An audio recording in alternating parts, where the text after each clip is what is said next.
Il attendit et perçut d'étranges couinements provenant de la pièce principale, nappée par la pénombre.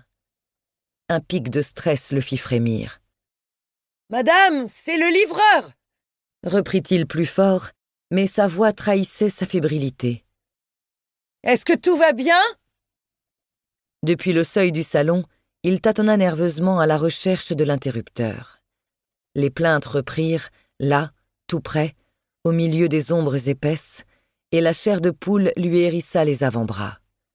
Il trouva enfin l'interrupteur, et une lumière vive éclaira la pièce, révélant le décor habituel à un élément près.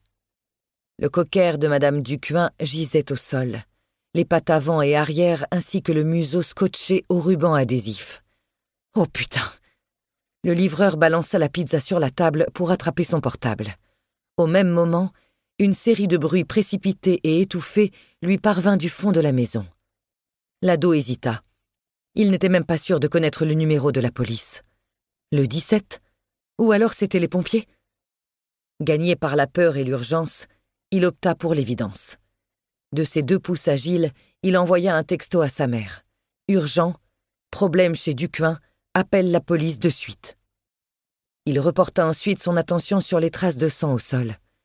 Elle conduisait à un couloir, une bouche noire et inquiétante. « Madame Ducuin, vous avez besoin d'aide ?»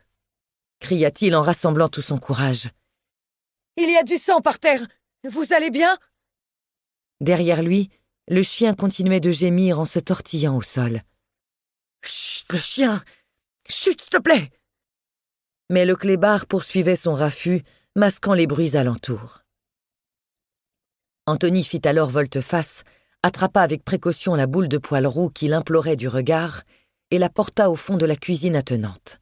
Puis, la mort dans l'âme, il ferma la porte, se posta de nouveau à l'entrée du couloir et actionna l'interrupteur. Un long boyau desservait 4 portes, toutes fermées, avant de dessiner un angle droit d'où lui parvint un léger bruit de fond, semblable à celui d'un écoulement d'eau. Il y a quelqu'un, là-bas au bout.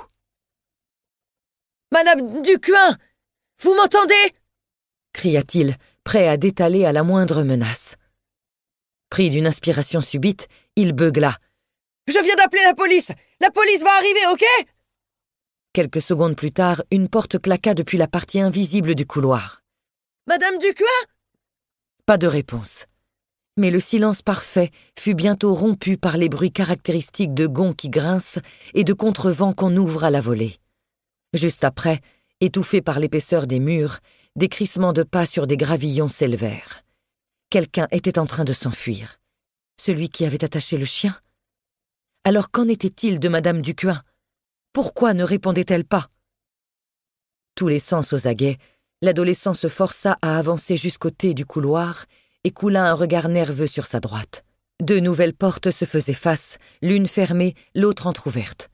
Aucun mouvement, mais le son d'un robinet qui coule se précisa. Il semblait provenir de derrière la porte entrebâillée. Une salle de bain, probablement. Il prit son courage à 2 mains, se plaça près de l'ouverture et cria. « Madame, est-ce que ça va? Vous m'entendez ?»